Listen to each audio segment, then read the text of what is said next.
Hello, আমি Shreya. Welcome back to my channel and welcome back to my new blog. আমি আজকে share করবো তোমাদের সাথে এই 14 প্রোডাক্টসের ব্যাপারে। এই প্রোডাক্টের উপর আমি জাস্ট অবসেসড। ফার্স্ট হচ্ছে এই মিনিমালিস্টের সিরামটা। আগে তো আমি কোনো সিরাম বা টোনার ইউজই করতাম না, বাট আমি আগে অনেক সিরাম ইউজ করেছি। তার মধ্যে হচ্ছে এই সিরামটা একদম বেস্ট। এই সিরামটা ইউজ করলে পরে একদমই কোনো চিপচিপে ভাব লাগে না। আর আমি জাস্ট 7 ডেজ ইউজ করে এটার রেজাল্ট ফার্স্ট পেয়েছি অসাধারণ। জাস্ট 2 থেকে 3 ড্রপ নিলেই এটা হয়ে যায়। ইউজ করার পর সব থেকে ভালো হচ্ছে স্কিনে একটা হালকা গ্লো আসে। আর আমি এটা ডে নাইট দুবেলাই ইউজ করি। যাদের স্কিনটা মনে করছো খুব ড্রাই, তারা একবার এটা ইউজ করে দেখতে পারো। আর এই ভিডিওটা কিন্তু কোনো স্পন্সর ভিডিও নয়, যেটুকু আমি তোমাদেরকে বলবো একদম সত্যি কথা। সেকেন্ড হচ্ছে এই কসরেক্স এর এসেন্সটা। এই বটলটা আমার সেকেন্ড টাইম পারচেজ। হ্যাঁ, এটার প্রাইসটা একটু হাই, তবে যারা এটা একবার ইউজ করবে তারা এর মোহ ছাড়তে পারবে। এটা তোমরা শীত গ্রীষ্ম দুটোতেই ইউজ করতে পারবে। শীতের সময় যখন আমাদের এক্সট্রা হাইড্রেশনের প্রয়োজন, যেমন গরমে তো অবশ্যই প্রয়োজন, কারণ গরমে তো শরীরে টেনে যায়। যদিও ঘাম হয় আমি মানছি, আমাদের ত্বকটা একটু বেশি তৈলাক্ত হয় তাও মানছি। বাতাসের যে হিউমিডিটি সেটা আমাদের স্কিনে তো টেনে নেয়, আমরা টের পাই না, আমরা এতটা পরিমাণে ঘামি বলি। এই ডিহাইড্রেশনটা কমানোর জন্য একটা হাইড্রোনিক ব্যবহার করাটা খুবই গুরুত্বপূর্ণ। আর যখন একটা এসেন্স আকারে আসে তখন একটা ইনসেক্টিভ কাজ করে। আর প্রচন্ড লাইট ওয়েট, সব থেকে বড় কথা,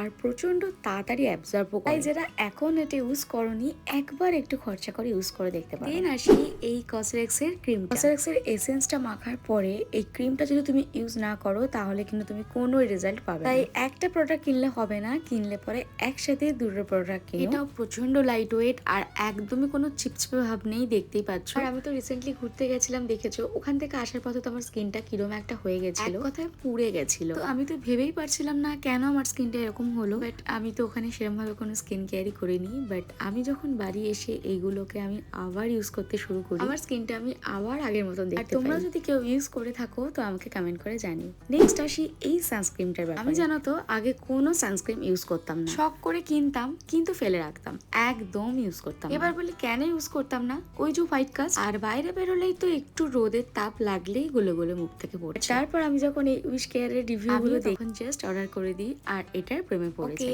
নেক্সট আসি এই ডট এন্ড কি সানস্ক্রিনটা। এটা আমি সেকেন্ড অপশনে রাখি সব সময়ের জন্য। আসলে অনেকেই আমার মতন আছো যে ভাবো তোমরা বাড়িতে বসে আছি সানস্ক্রিন মেখে কি হবে, বাট নয়, এটা একদম ভুল। এই সানস্ক্রিন না মেখে মেখে কিন্তু আমি স্কিনের 12টা বাজিয়ে দিয়েছিলাম। আমার মতন যারা এখনো আছো যে বাড়িতে আছো বলে সানস্ক্রিন ইউজ করছো না, সেটা একদম করো না।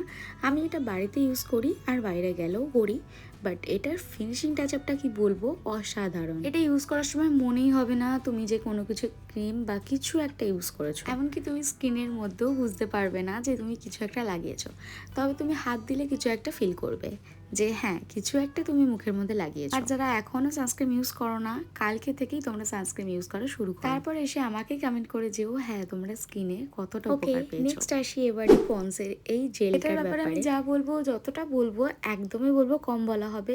এটা যদি তুমি মেকআপের আগে একবার ইউজ করো না, তাহলে তোমরা যারা বাইরে যাচ্ছ, আই মিন যারা বিয়ে বাড়ি যাচ্ছ বা কোনো অকেশন বাড়ি, তারা মেকআপ করার আগে এই ময়শ্চারাইজারটা একবার ইউজ করো। একটা ছোট্ট টিপস আমাদের গরমকালে যখন আমাদের বিয়ে বাড়ি বা অনুষ্ঠানে চেষ্টা করবে সব সময়ের জন্য জেল ময়শ্চারাইজার ইউজ করতে। ওকে, নেক্সট আসি এই কুমকুম দি অয়েল। এটা হচ্ছে একটা ফেস অয়েল। অ্যাকচুয়ালি এটা ইউজ করার পরেই আমি আমার স্কিনের মধ্যে জাস্ট ম্যাজিক দেখতে পাই। লিটারালি এটা শেষ হয়ে গেছে, কোথাও গিয়ে যেন তোমাদের জন্য এক ফোঁটা বেরিয়েই এলো শিশি থেকে। যারা এখনো কোনো ফেস অয়েল ইউজ করো না, তারা একবার কেন তোমরা ফেস অয়েল ইউজ করবে সেটার জন্য আমি একটা সেপারেট ভিডিও অবশ্যই তোমাদের জন্য বানাবো। ওকে, এবার আসি এই চিক অ্যান্ড লিপ টিন্টটার ব্যাপারে। এটা আমি নিয়েছিলাম স্টুডিও থেকে। এটা তোমরা আমাকে গেট রেডির সময় বহুবার ইউজ করতে দেখেছো। একটু ক্রিমি টেক্সচার আছে আর কালারটা বলবো ভীষণ হালকা, নো ডাউট দারুণ। ওকে, নেক্সট আসি এই ফক্সটেলের আন্ডার আই ক্রিমটার ব্যাপারে। এটাও ভীষণ ভালো, তোমরা একবার ট্রাই করে দেখতে পারো।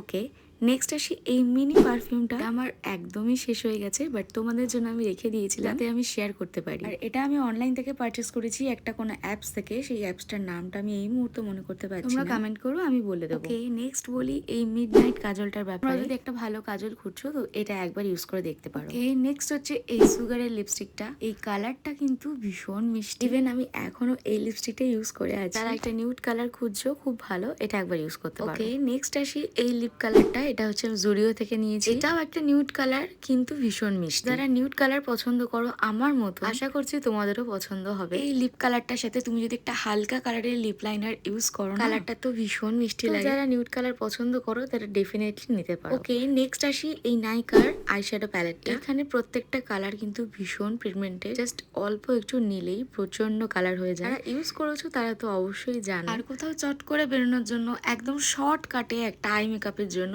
এই প্যালেটটা বলবো একদম। আজকের ভিডিওটা আমি এখানে শেষ করছি। তোমাদের কোন প্রোডাক্টটা বেশ ভালো লাগলো আমাকে কমেন্ট করে জানিও। ওকে, yeah, that's it. And don't forget to subscribe my channel if you have no subscribers. And please like this video.